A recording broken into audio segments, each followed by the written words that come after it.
aku Elvi dan aku membuat konten ini untuk memenuhi tugas kuliah, tapi semoga juga bermanfaat. Kali ini aku akan membahas dengan tema bercocok tanam. Tapi sebelumnya aku udah mulai cari data untuk pembahasan mengenai bercocok tanam ini. Data dari berbagai platform media sosial di mana orang-orang ini menginspirasi banyak orang untuk bercocok tanam dari rumah. Kalian bisa follow. Yang pertama adalah @petanikritis di Twitter. Akun ini beneran edukatif banget.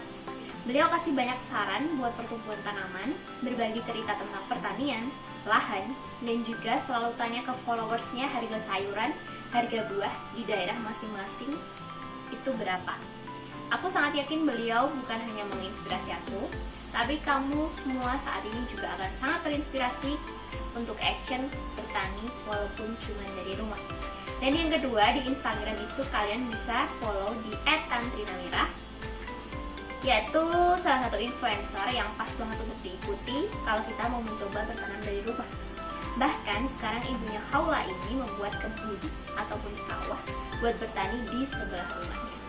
Bunai ini sangat menginspirasi masyarakat Indonesia untuk bercocok tanam dari rumah, dan aku salah satunya, semoga kamu juga.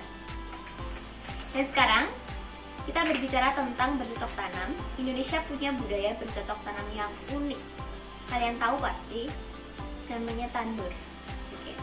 Tandur dalam KBBI itu tanam padi. Pada musim, para petani menghadapi masa paceklik atau alih pecangkokan atau transplantasi.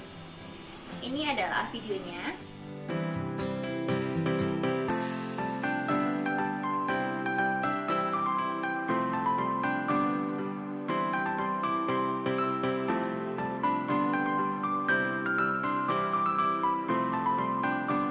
Ya, seperti inilah tandur dilakukan. Salah satu contoh ilmu Jawa adalah ngilmu tandur atau ilmu menanam padi. Menanam padi tidak sekedar menancapkan benih di tanah lalu selesai. Tidak sesederhana itu menurut pengetahuan Jawa. Tandur itu adalah laku hidup yang pada setiap bagian atau rangkaiannya memiliki makna atau hikmah tersendiri. Nah, beberapa di antara hikmah atau makna tersebut, yang pertama adalah tandur ini harus dilakukan secara mundur. Kalau secara maju, tentu padi yang sudah ditanam akan terinjak-injak. Walaupun mundur, sebenarnya mereka maju.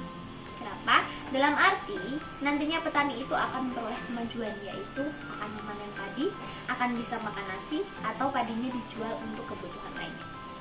Demikian juga halnya dalam hidup, ada kalanya kita harus mundur untuk mengalah. Mengalah untuk menang, mengalah untuk kebaikan bersama.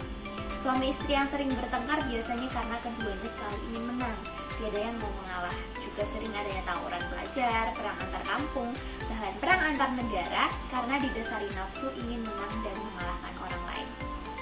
Nah, makna yang kedua yaitu tandur itu harus dilakukan dengan merunduk.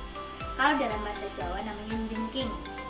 Jika dilakukan dengan berdiri, tentu bibit padinya tidak bisa tertanam. Sudah merunduk, mundur, dan juga capek tentunya. Hikmah yang didapat dari kegiatan ini adalah untuk meraih segala sesuatu itu harus kerja keras. Ini adalah sunatullah atau hukum alam. Tidak ada kamus hidup yang instan. Sebaliknya, orang yang tidak mau bekerja keras dan ingin serba instan, ujung-ujungnya ya korupsi, menipu, berjudi, dan sebagainya. Nah, yang ketiga adalah tugas manusia itu sekedar menyemai, menanam, dan menyiangi. Setelah bibit padi ditanam dan disiangi, maka tugas selanjutnya diambil alih oleh Tuhan.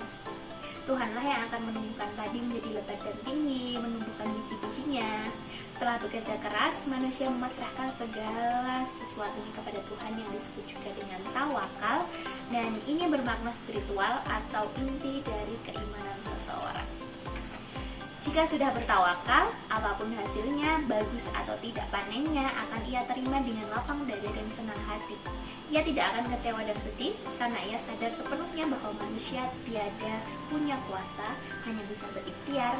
Dan juga sebaliknya, jika panennya bagus, manusia pun tidak boleh sombong dan juga membanggakan diri serta melupakan peran Tuhan dalam kehidupan.